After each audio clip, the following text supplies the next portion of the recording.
día ya la regulatoria en producto sanitario y los organismos notificados te permiten traducir todo con...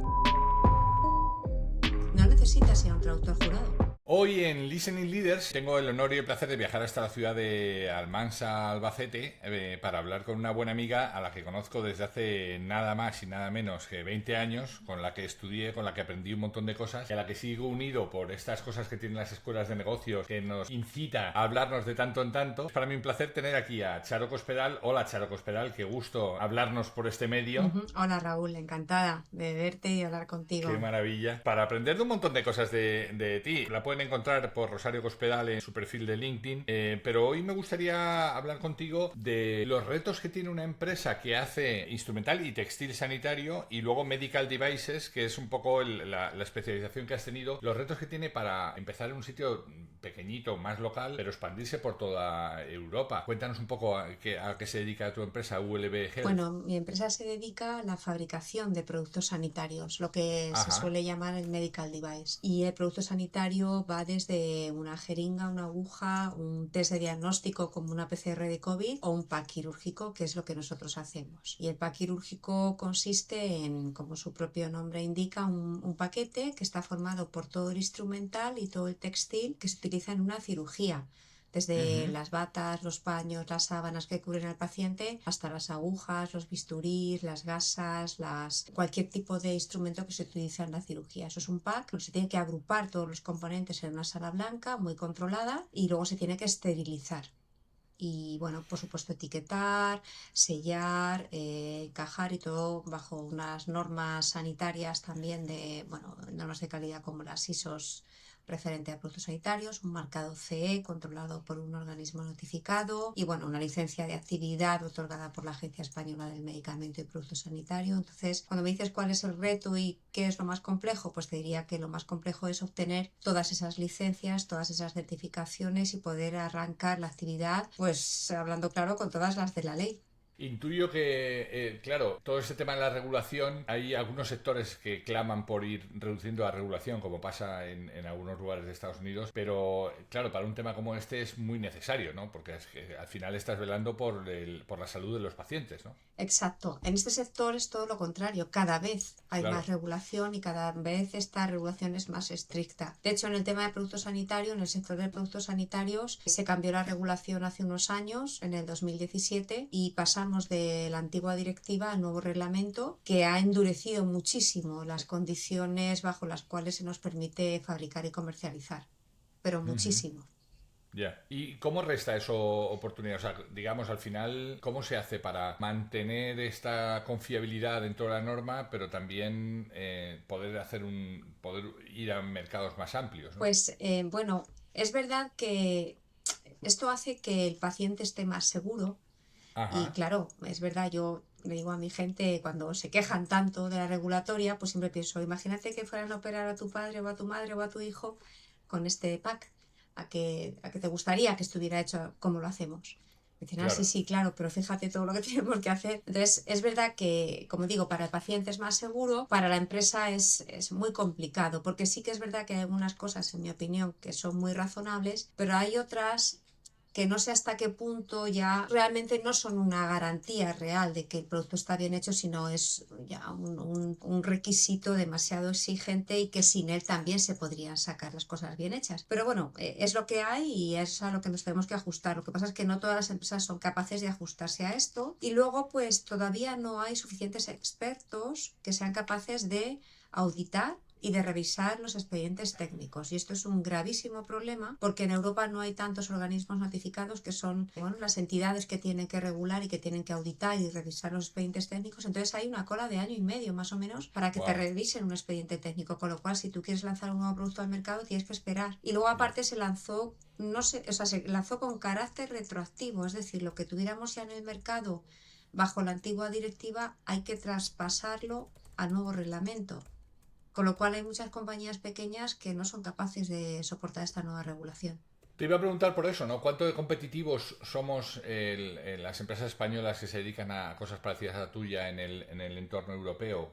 ¿Estamos más bien a la vanguardia? ¿Estamos en la cola? ¿Estamos en el intermedio? Yo diría que depende más del tamaño de la compañía que el de la nacionalidad, porque en España hay compañías grandes que se ajustan rápidamente, pero el problema aquí está en la dimensión de la compañía. Yo soy consciente que hay empresas alemanas, francesas, italianas, de todos los países que no son capaces. Entonces, ¿somos competitivos? Sí, lo somos, yo creo que lo somos, pero las empresas pequeñas, y en España hay mucha pyme, van a dejar de serlo en breve, por este tema. Oye, ¿qué mercado es vuestro mercado más natural? ¿Sanidad privada, sanidad pública, ambos por igual?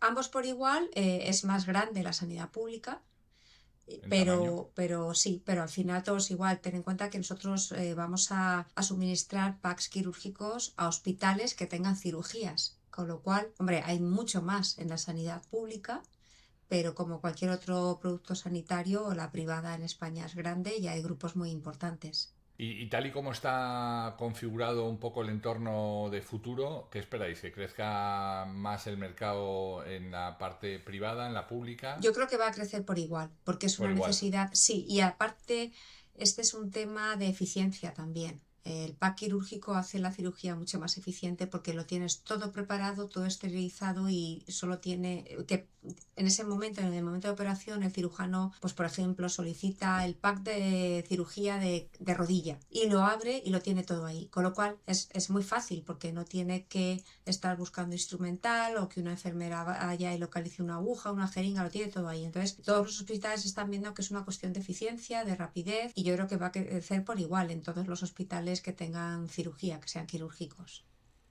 En este tiempo en el que todo el mundo está hablando de la sostenibilidad, ¿cuánto de sostenible es vuestro producto? Porque al final vosotros todo tiene que ir en un envoltorio que imagino que es desechable, ¿no? Inmediatamente y es de un solo uso, no hay posibilidad de reciclarlo. Sí, exacto. Es un producto muy poco sostenible, pero el problema es que el mercado lo demanda así. Ajá. Demanda componentes y textiles de usar y tirar. Lo que pasa es que ahí nosotros sí que estamos haciendo una apuesta por la sostenibilidad como empresa de nueva creación. Estamos en el tema textil, estamos poniendo textiles que sean reciclables, incluso reutilizables en algunos casos, aunque esto es más difícil. Pero luego también vamos a distribuir un sistema que permite triturar y desinfectar todo el residuo que queda del pack quirúrgico, de tal manera que sea un Wow, o sea que... residuo asimilable a urbano, para evitar el problema de la incineración y de la gestión de residuo infectado. El residuo biomédico es un residuo peligroso, es muy costoso y contamina mucho porque normalmente se incinera. Entonces sí que es verdad que hemos conseguido un sistema, no es nuestro, pero bueno, pues lo vamos a distribuir en España para procurar que no se contamine, porque es un grandísimo problema el tema de la sostenibilidad con el textil sanitario, con el producto sanitario en España. Entiendo que llegar a países donde tienen esto más avanzado será una complejidad, pero hay muchos países dentro de la propia Unión Europea en donde todo esto, nosotros estamos en la cabeza, ¿no? A la hora de ser eficientes, a la hora de fabricar fabricar y distribuir este tipo de instrumentos, ¿no? Sí, nosotros en packs quirúrgicos España es muy competitiva y se vende mucho. Ajá, En el tema de sostenibilidad, ahí ya no lo somos tanto. ya. Cuando dices si estamos a la cola, pues yo creo que en temas de sostenibilidad en Europa estamos a la cola, pero en fabricación, distribución y agrupación de packs quirúrgicos sí que somos buenos y hay empresas muy buenas en España. No tantas, pero son buenas. Oye, en la parte habéis abierto una división ULB Medical. En esa parte de Medical Devices, Sí. ¿en qué se diferencia con la otra? No, realmente no se diferencia en nada. ULB Medical Ya. está más enfocada a determinados packs, sobre todo de oftalmología, y el resto Ajá. de la empresa ULB Health se va a dedicar a todo tipo de packs, todas las especialidades. Oye, No, bueno. cuéntame, claro, para los que no estamos, digamos, tan familiarizados con estos términos médicos, ¿cómo le da a uno por meterse en un sector tan especializado como este? Es una cuestión de vocación, es una cuestión, porque claro, también hay una parte de ayuda a los demás, ¿no? Cuando, sobre todo, me acuerdo del tiempo de la pandemia, cuando era una necesidad, ¿no? Sí. El cubrir eso y además cubrirlo más rápido que todo el mundo, en mejores condiciones que todo el mundo, ¿no? Bueno, yo llevo 24 años en el mundo del producto Imagínate. sanitario. Entonces siempre me he dedicado al producto sanitario, aunque soy farmacéutica, nunca he estado en la industria farma. Entonces, bueno, para mí el producto sanitario es justo lo que tú dices, es proporcionar herramientas a los médicos y a los pacientes, pues para operar mejor o para curar mejor, o en el caso de la empresa en la que estaba antes, para diagnosticar mejor. Entonces sí, es verdad que es un servicio sanitario para mi gusto muy importante y es complementario a lo que es la farmacología y el tratamiento. ¿Cómo las tecnologías, déjame que te pregunte un poco por el futuro, cómo las tecnologías emergentes y todo el tema de digitalización afecta a vuestro sector? Estáis, o sea, digamos, la inteligencia artificial no va a poder hacer mucho, pero sí que tendrá una influencia importante, ¿no? Sí, sí la tiene. Fíjate, por ejemplo, nosotros en la fabricación, lo que es la agrupación del pack, como tienes que coger muchos componentes y algunos son muy pequeños, pues lo que yo implanté digamos, en el ciclo productivo fue una cámara de visión artificial que te Ujú. permite detectar si te falta algún componente en el pack. De tal manera que tú programas y le dices al ordenador cuántos componentes lleva y no se te puede olvidar ninguno y los pones todos en una bandeja, hace una foto y te dice si están todos o no están todos o si te falta alguno. Y esto es muy importante porque un pack lleva elementos grandes como pues una bata quirúrgica, pero lleva también una aguja suelta. Entonces, claro, te puede faltar una aguja y el operario igual no se da cuenta. Y luego imagínate, llegas a operar y el cirujano ve que le falta una aguja, que es imprescindible. Entonces, por ejemplo, en este caso, nosotros la parte de visión artificial nos permite detectar el hecho de que falte algún componente. Simplemente una máquina te lo va diciendo porque tú la has programado previamente. Y luego, O bueno, sea pues que hace ese doble chequeo de exacto. calidad, ¿no? Sí, Para que sí, todo esté... sí, es un Eso que chequeo antes de lo calidad. hacía otra persona, con lo cual lo Claro, que tenías era un sesgo de ahí de posible equivocación también del que revisaba, ¿no? eso es, exacto. Normalmente lo hacía una Wow. persona o una persona viendo una cámara continuamente o una persona revisando lo que había hecho la otra persona, pero claro, al final, al cabo del día se te puede pasar algún componente. Entonces, en este caso no, porque es una foto y es una imagen y la visión artificial te va a decir si está o no está todo lo que tiene que estar. Wow, imagínate. Es que muchas veces cuando hablamos de esto de la inteligencia artificial pensamos en el ChatGPT Sí, y en lo gracioso que es que me sí, dé chistes para contar en la siguiente cena. Pero es sí, que es increíble la cantidad de utilidad que sí. desconocemos que está teniendo hoy Sí, en día, ¿no? sí. Bueno, y luego, por supuesto, en todo el tema de trazabilidad, que en sanitario es fundamental, ahí hay muchísimas herramientas que te ayudan a hacer, bueno, tienes programas, bueno, programas de almacén, programas de seguimiento, y aquí es importantísimo que el producto sea muy trazable con sus lotes, sus caducidades, los componentes, los proveedores, todo, todo, todo. Y ahí, claro, nos ayuda mucho la inteligencia artificial a prever cosas, a hacer diseños. Esto es importante, sí. Ujú.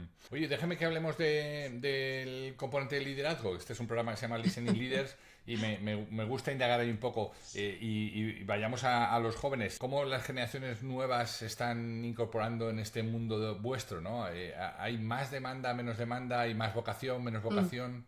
Bueno, yo creo que el sector sanitario afortunadamente es muy atractivo y Ajá. ahora lo es para los jóvenes. Es un sector en auge y yo creo que la gente joven le gusta. También seguramente la pandemia ha influido mucho en hacerles ver lo importante que es la sanidad y que sepamos cuidarnos, que sepamos protegernos, que sepamos hacer cosas en nuestro país para luego estar preparados. Entonces yo creo que sí, que es muy atractivo. Los jóvenes, yo creo que no he tenido problemas para contratar gente y te aseguro que la mayoría son muy jóvenes y se Ujú. sienten atraídos por este sector. ¿Qué aporta la gente joven? O sea, además de ideas, de frescura, de empuje, porque siempre los ponemos, te hago la pregunta con doble sentido, porque siempre los ponemos como que las nuevas generaciones en muchos casos es que son flojos, vienen solamente demandando derechos y no obligaciones, Sí, pero tú y yo que somos millennials, aunque sí. en un cuerpo equivocado, pero tenemos vocación de millennial, ¿qué están aportando hoy estas generaciones jóvenes? Pues mira, yo te puedo decir lo que están aportando a mi empresa y a mí personalmente, y es sobre todo lo que acabamos de hablar, el tema de la inteligencia artificial y de las tecnologías. Yo Ujú. tengo que decir que, bueno, la manejan muchísimo mejor que yo. Entonces, es verdad bueno, las cosas hay que revisarlas, que leerlas, que saber hacerlas, pero la capacidad que tienen estos jóvenes de adaptarse a estas tecnologías, de saber utilizarlas, de sacarles rendimiento, la verdad es que es importantísimo. A mí me solucionan muchas cosas que luego a lo mejor tengo que revisar, pero a veces digo, bueno, voy a hacer un escrito de tal, y me dicen, no, déjate, ya te lo hago yo. Y a los 2 minutos me lo envían. Y yo digo, pero ¿cómo puede ser que lo hayas hecho en 2 minutos? Y me dicen, no, hombre, me lo ha hecho un ChatGPT. Bueno, vale, pues entonces ya lo reviso yo y lo releo, pero claro, esa capacidad que tienen, o temas de, aunque parezca, no sé si es importante o no, pero el tema de las traducciones. El Sí, tema de sí. las traducciones, pues fíjate, ahora hay un tema que esto a los traductores jurados no les gustará nada, lógicamente, pero hoy en día ya la regulatoria en producto sanitario y los organismos notificados te permiten traducir todo con ChatGPT o con un DeepL. No necesitas ir a un traductor jurado. Sí. Y Sí, claro, esto... sobre todo porque el ChatGPT no te traduce literal como hacían todos los Google Translator y demás, Exacto. sino que lo que hace es que Sí, entiende lo que estás diciendo y sí, te lo sí. escriben originariamente, nativamente en el nuevo idioma, ¿no? Exacto, con lo cual tú puedes tener dos herramientas que te traducen un texto en medio minuto Imagínate. y bueno, luego tú lo puedes leer y ver que está bien, pero en general está bien. Es verdad que nos exigen tener dos herramientas distintas para poder contrastar, pero Ya. claro, ya no te tienes que ir a un traductor jurado, enviarle el documento que te tarde 2 semanas, devolvértelo, y esto es un gran avance. Entonces, bueno, yo desde luego te tengo que decir que la gente joven que tengo en la empresa maneja todo esto muchísimo mejor que yo, y eso es una gran Sí, sí. ventaja. Bueno, eso te obliga a algo de lo que te quería preguntar, a nunca dejar de aprender, ¿no? Al never stop Exacto. exploring, que Sí. me atrajo tanto para vivir en este lado del mundo. ¿Qué de lo que estudiamos hace 20 años te está sirviendo todavía ahora? ¿Qué recuerdas de aquella escuela de negocios, el IES, en donde estudiamos Mm. juntos? ¿Y qué sigues poniendo en práctica? Pues a mí me sirvió mucho para muchas cosas. Yo, como bien sabes, no soy financiera y me dio unas buenas pinceladas de la parte de negocio, de finanzas, porque bueno, yo hice este curso cuando acababa de ser nombrada directora general en la otra compañía.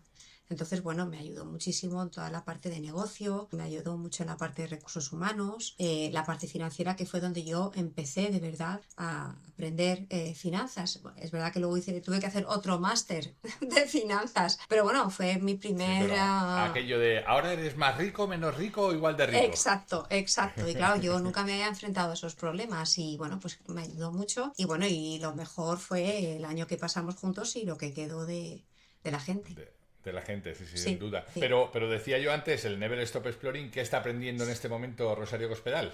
Muchísimas cosas.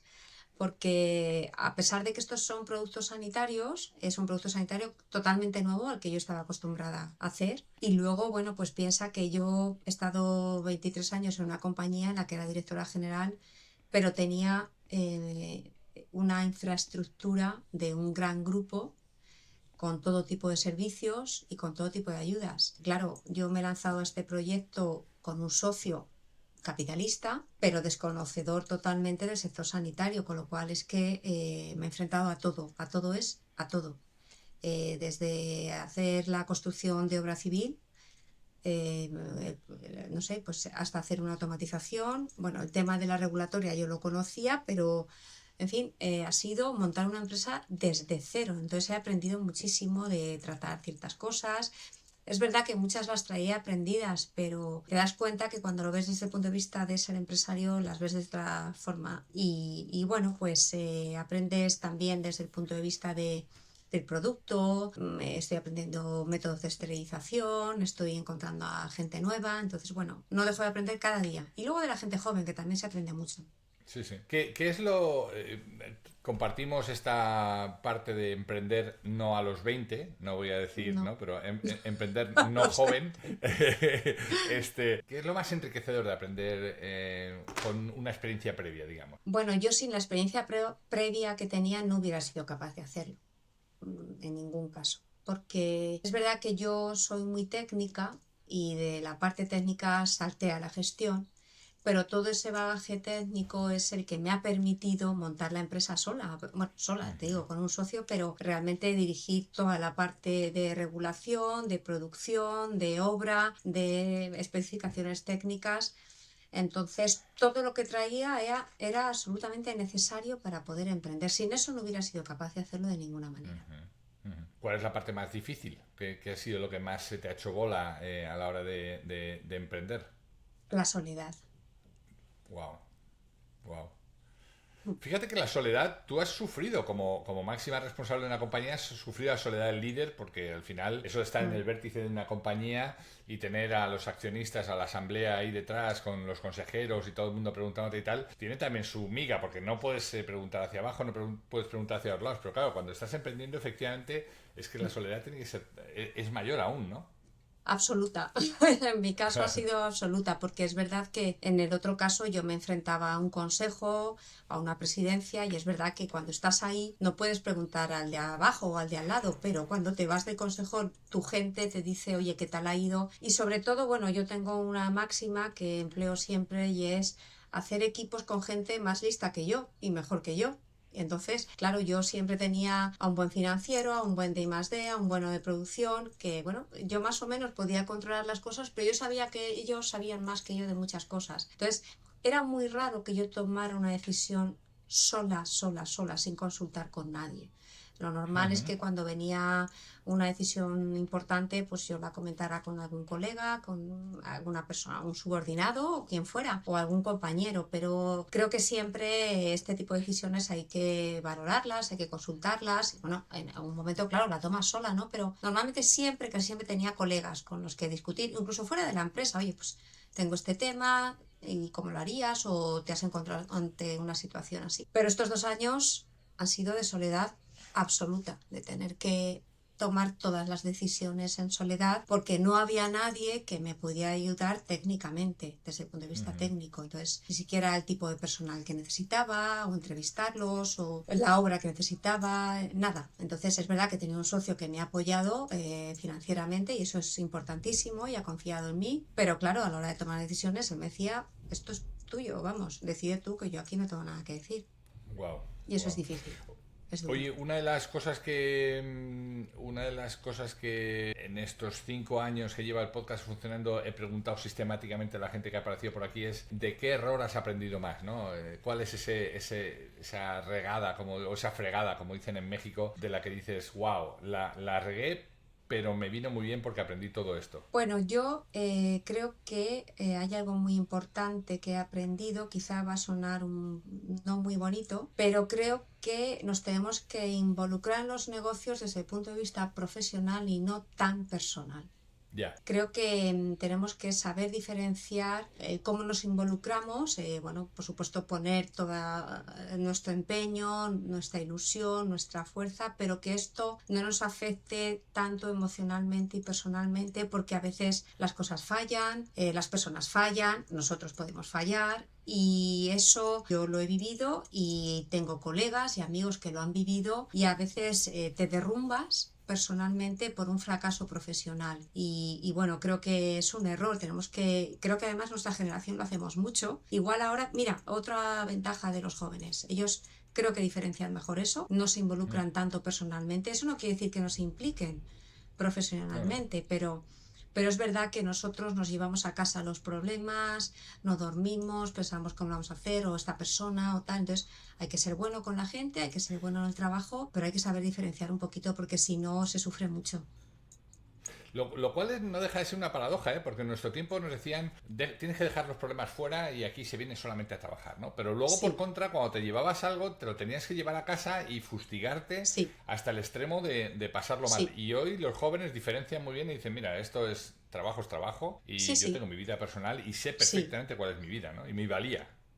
Exacto, y ahora igual les criticamos por eso, pero pienso que son más sabios que nosotros en Sí, este sí. tema. Nosotros, como tú dices, nos llevábamos los problemas a casa.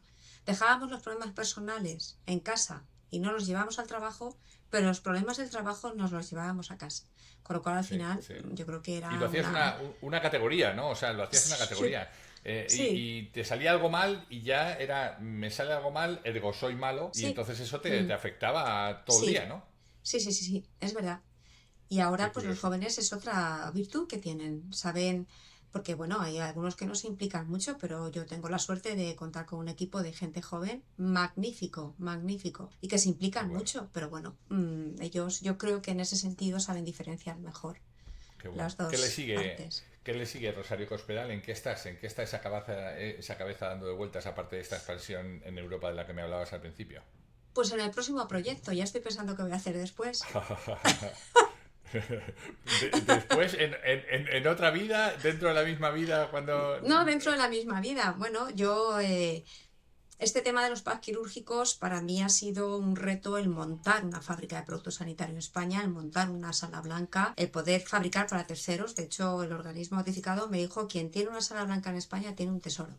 Sobre todo cuando la ofreces a terceros para hacer fabricación o finales de línea. Entonces, es verdad que el pack quirúrgico pues, es un producto sanitario interesante, pero a mí se me ocurren otros mucho más interesantes y bueno, pues ya estoy hablando con otras empresas que nos piden hacer cosas distintas. Y luego pues nunca quiero olvidar mi vocación de ciencia, de investigación, que a mí es lo que realmente me llena. Me gusta mucho la parte sanitaria, me encanta, pero me gusta que vaya siempre acompañada de una parte de I+D.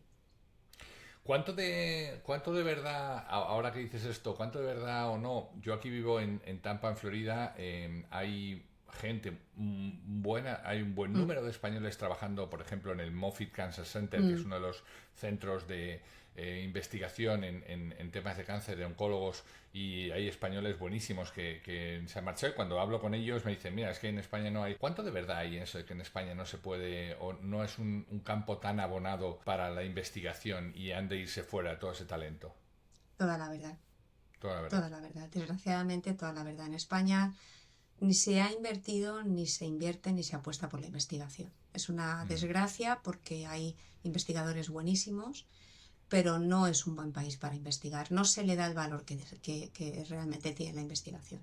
¿Y qué Eso es hace así. falta? Creérselo. O sea, es una cuestión de que los poderes públicos se crean que esto tiene un retorno para la sociedad. Exacto. En mi opinión hace falta creérselo y hace falta, bueno, yo lo he dicho muchas veces y he intentado hablar de este tema mucho, hace falta educar a los niños en que, bueno, que aprendan que la investigación es lo que hace grande a un país. O sea, las grandes potencias son los países que más investigan.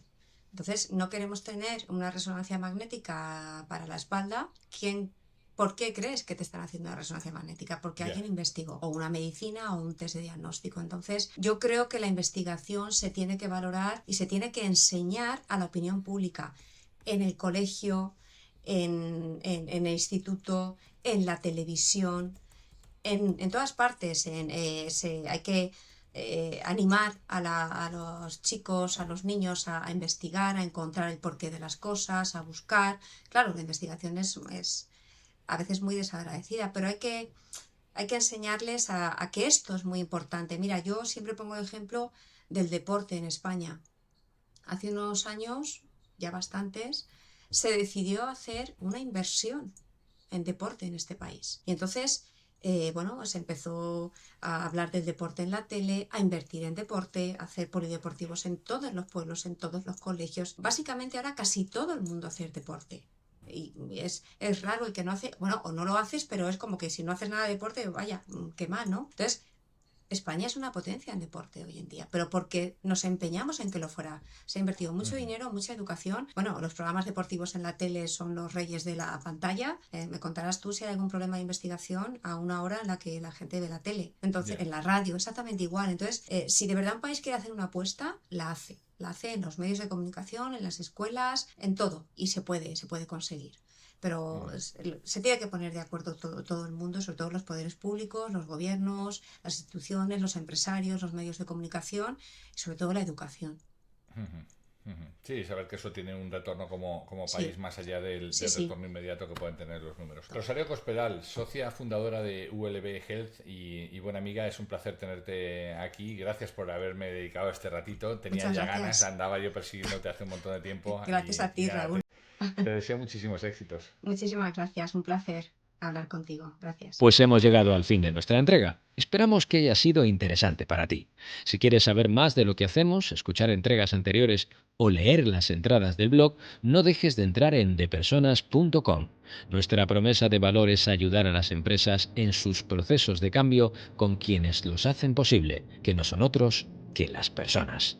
Te esperamos en la siguiente entrega en De Persona Radio. Hasta entonces.